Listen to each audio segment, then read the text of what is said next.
Hello, hi guys, happy Monday. We are in the lovely month of March. As you know, we are in the final month of the first quarter, moving smoothly along. The reality of that, when you start off the year, you just think, oh, we have 12 months. Somehow the year, I don't know if because I am planning like the women's wealth and wellness seminar, and because I'm already putting things into place for the Queen's Retreat that is in October, November, the year just seems extremely short to me. Like, Belina, in 2 tours you will be in the month of the Women's Wealth and Wellness Seminar, and then in 2 tours you will be trying your best to organize for the Queen's Retreat. Like, I just, like, it's short, the time seems short. Anywho, so I just want to do this quick video today. I trust that all is well with all of you, hoping that you would have had a restful, relaxing, rejuvenating time, that you would have done something that would have said to yourself, yes, Melina girl, well done, good job. You got some good quality sleep, you was able to take care of yourself, you was able to be well rested, your mind, your heart, body, soul, and spirit feels at peace. Good job, thank you. I hope that you would have been able to say something along those lines to some degree for yourself.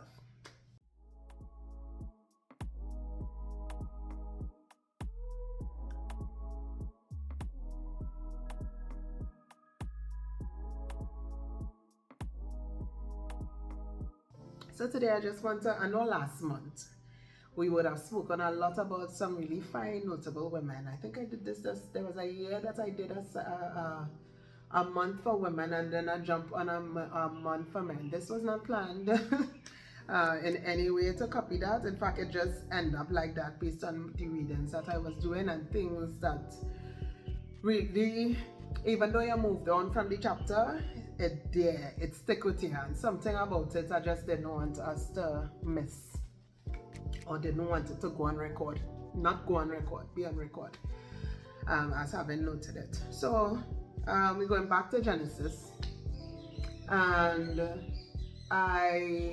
like I said, I already passed there, but somehow Moses mindset, I think maybe because I'm planning this Women's Wealth and Wellness Seminar, why this about Moses stuck out to me. Maybe I'm in the same khaki pants and not realizing that.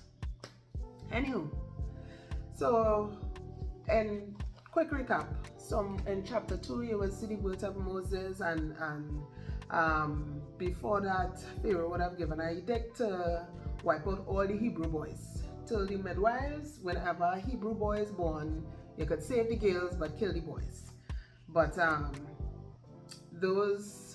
those midwives refused to obey Pharaoh, and they let them turn on them see the way.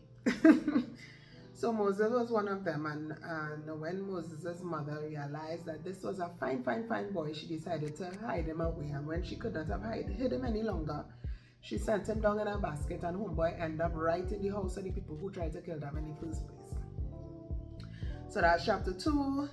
After that, you would see Moses would have grown up in the house of Pharaoh, and then here comes Moses going through the process of defending a Hebrew slave and running away, more or less, from Pharaoh's house. And then he ends up in his father-in-law home, blah blah blah. Long story short, Moses was out in the field and came across this burning bush where the Lord had a conversation with Moses, informing Moses, hey, I needed to go back because I hear my children crying out, and I said I need to be their deliverer. So this is the part that I want us to pay attention to. So like I said, in chapter 2 we went through the whole Moses' birth and all of that, but in chapter 3 God speaks to Moses, right, and explains to him, this is what has been happening with my children, and this is what I am going to do through you. In verse 11, I'll find it. In verse 11, I'm not going to read the whole thing because there's a few chapters as well. So in verse 11, Moses responds by saying to God, after God would have told him what it is he wanted to do with him, but who is me? Who am I that I should be the one to go? What qualifies me to be the guy that you choose to do this deed? So Moses didn't take the invite or the greeting from God for him to go. He didn't know what to do with himself.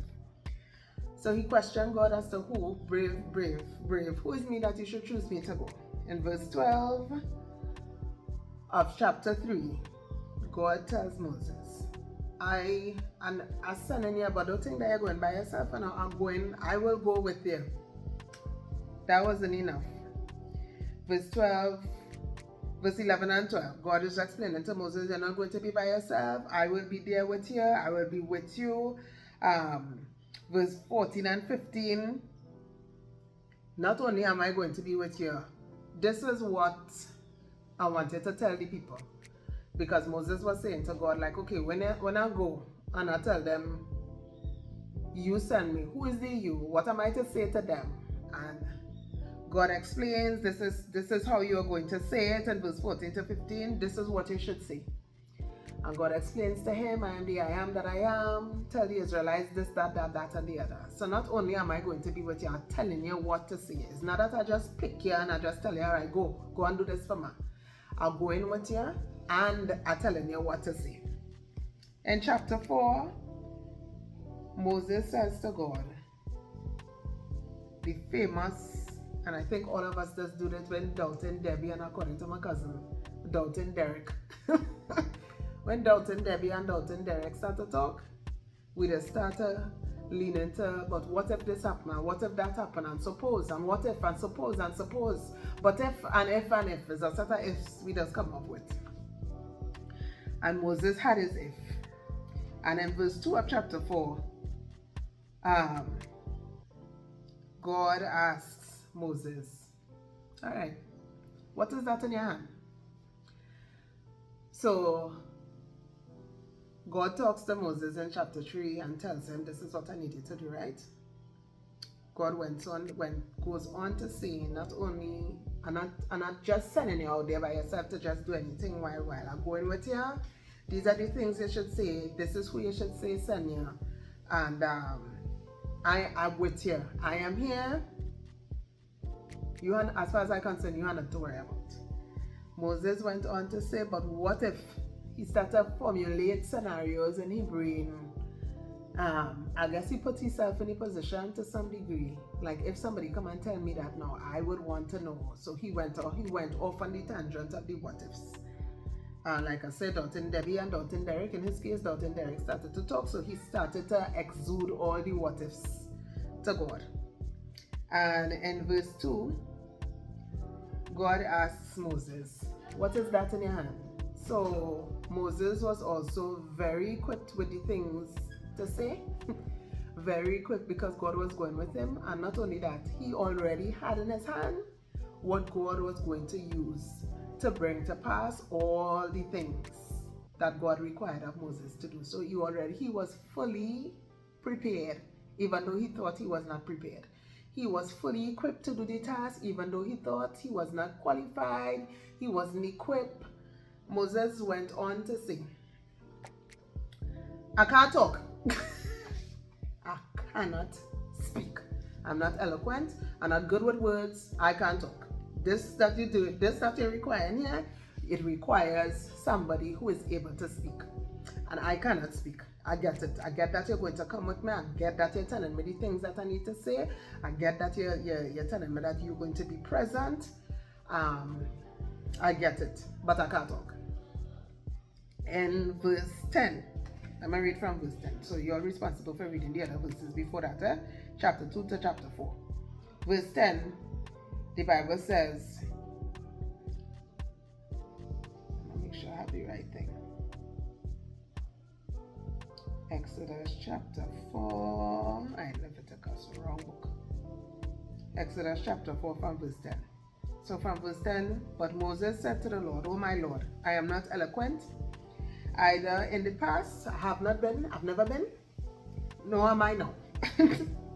I'm not eloquent, either in the past or since you have spoken to me, to your servant, but I am slow of speech and of tongue. Then the Lord said to him, who has made man's mouth? Who makes him mute, or deaf, or seeing, or blind? Is it not I, the Lord?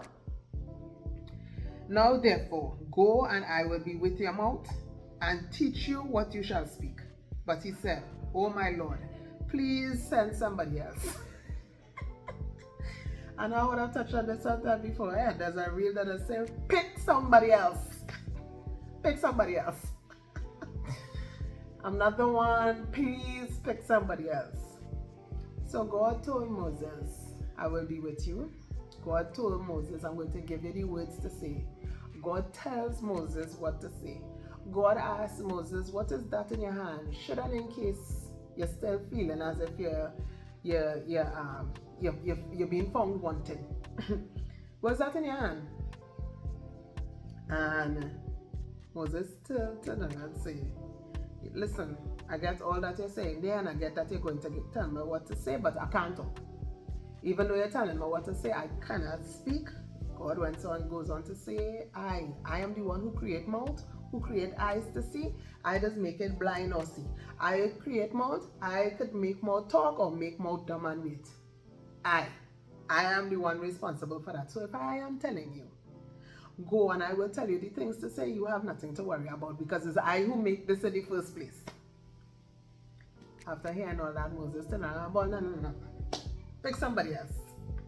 Pick somebody else. Pick somebody else. Then the anger of the Lord was kindled against Moses. This is verse 14. And he said, is there not Aaron, your brother, the Levite? I know that he can speak well. I know that he could speak well. Behold, he is coming out to meet you.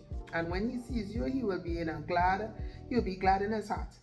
You shall speak to him and put the words in his mouth, and I will be with your mouth and with his mouth, and will teach you both what to do.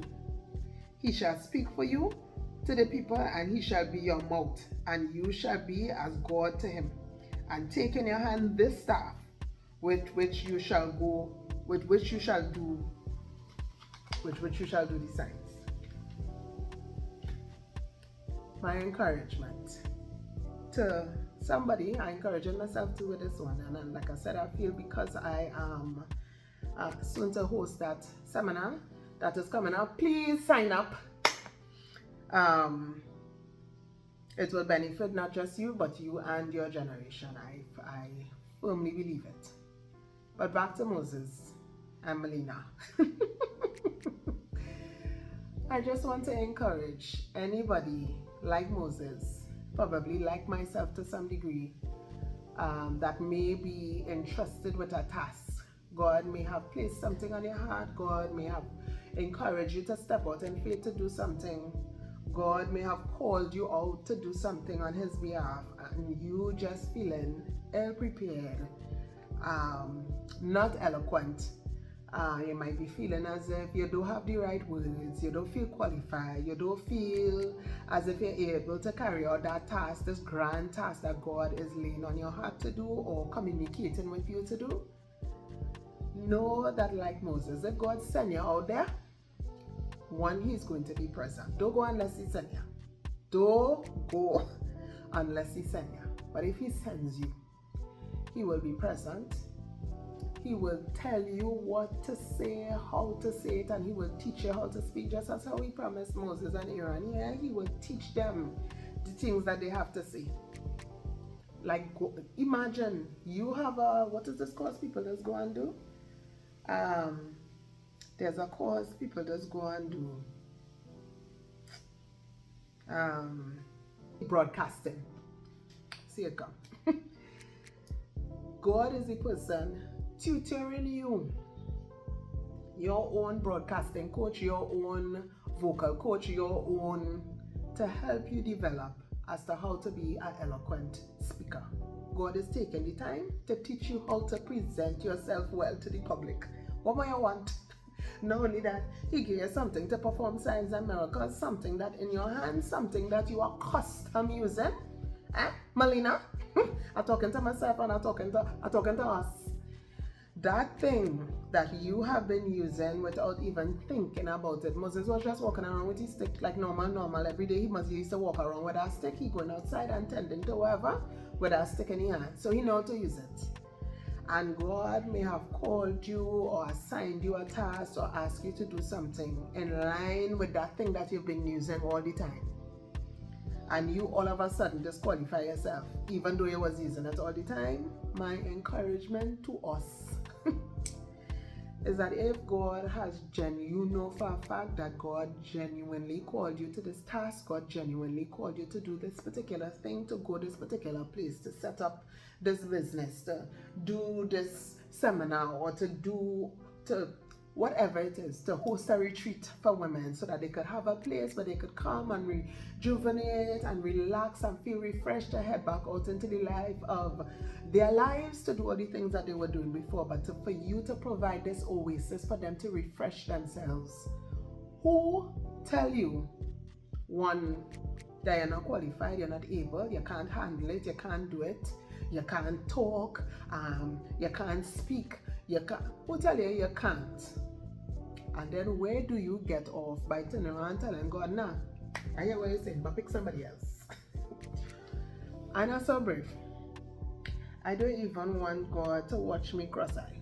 Never mind for him to be angered. God's anger was kindled against Moses. I could do without that drama and that kind of hit in my life. I am encouraging us that if God has laid something on your hand, God has spoken to you about something, he has ministered to you about something, he has called you to a particular task, he has gifted you with certain spiritual gifts, and God has said to you, this is the gift that I have given you, and you may not like the gift, because the gift might have you outside there when you just like to be in the background. And people might think, nah, you, and in your mind, you fully well know, like y'all, if I could just slip in and slip out, I will be real good. I will be real good, but you're out there. In obedience, you're out there. If God has given you such a position, such a role, all you have to do. Moses didn't even ask. Moses didn't ask. God just tell him, don't worry, I have you. But if you have to ask, Father, I know this is that and the other are the things that you are calling me to do, assigning to me. These are my assignments. These are the things that you have foreordained for me to do. Please go with me, number one. Two, please give me the words to say, give me the wisdom, give me the knowledge, give me the understanding. In Proverbs 31, it speaks about the Proverbs 31 woman, and it says that on her mouth, when she opened her mouth with wisdom, and on her tongue, kindness was on her tongue.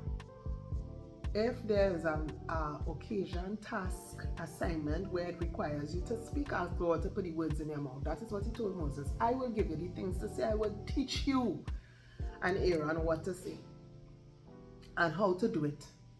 Ask God, Father, this is the assignment that I believe you have given me. Please equip me. The fact that you called me to it means that you will furnish me with the things necessary for me to carry out the task. I'm asking that where I am lacking, that you furnish me with the gifts, that you furnish me with the ability, furnish me with the charisma, furnish me with the vocabulary necessary to be able to carry out this task for this assignment that you have assigned to me. And then pray, Lord, the tools that you have given me, the things that I have in my hand, help me not to be unaware of it, and unaware of the value that it brings, unaware of its usefulness, the things that you have placed in my hand to do. You could real cook, but you just undervalue the cooking. You just only do it for your family. When God bless you with a talent that you're able to provide enough. The Shunammite woman had one cruse of oil. And when the prophet came, he asked her, what do you have in your hand? What do you have in your house? Oh, nothing. I just have this little bottle of oil. And that was able to clear all the woman debt. Save her son from being taken. Sons and then they were able to live off the rest. The Bible says to live off the rest. That means that was her pension plan right there. That was her gratuity, that was her annuity, all in one, and that little bottle of oil. What is it that God has given you as an assignment that you already have the tools, that you might be underrating those tools, you might be looking down on those tools because it's not a, you're not a this, you're not a that, or you're not a the other. It might be a skill as opposed to something where somebody using their technical abilities or their analytical abilities, but for you it's with your hands, it's with your mouth. What are you downplaying when God wants to use that thing to bring deliverance to somebody? You do not know how far, how extensive that thing that God has placed in your hands, that assignment that God has given to you, how impactful that will be if you use it in the way, the manner God has called you to use it. My admonishment to us again is for us to not be like Moses and test God and kindle his anger against us by telling God, oh, I'm not qualified in this way, I can't talk, I can't do that. And you know what, best just pick somebody else. Please, I beg. I beg, I beg, I beg, I beg. Your obedience, 1, is required.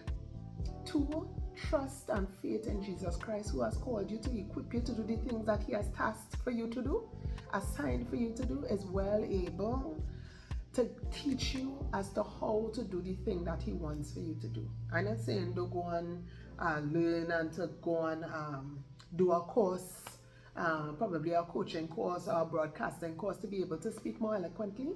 Do the things. Moses and them didn't have that in them there, so God taught him himself. We have a plethora of opportunities. YouTube is a university and it's on its own merit. Do what is necessary and put yourself in a position where God, all you need to say is yes. All you need to, listen to me clearly, all you need to say is, okay, Lord. Okay, yes, Lord. Okay, Lord. So that's my encouragement for us today as we continue to go through the month of March, as we end off this first quarter of the year. If there are tasks, assignments, responsibilities that God has given you, please do not disqualify yourself when God has called you. You don't say, oh no, you're not fit for the task, you're not fit for the job, you're not equipped, you're not qualified. If you got hired, operate, function, please, I beg. God will not call you and leave you to disintegrate or leave you to just fall apart. If he calls you, 1, he will be with you. 2, he's going to equip you, he's going to teach you, he's going to furnish you with the words, the skill, the acumen for that particular task, and he's going to be present with you to do that thing. All you have to do is say, yes, Lord, I will be obedient. That's all God requires, and he will do the rest. So that's my encouragement. Let us not be like Moses. Let us not let doubting Debbie and doubting Derrick override or blind us and put a veil over our eyes that we're not even seeing how much God wants to assist us in accomplishing the task.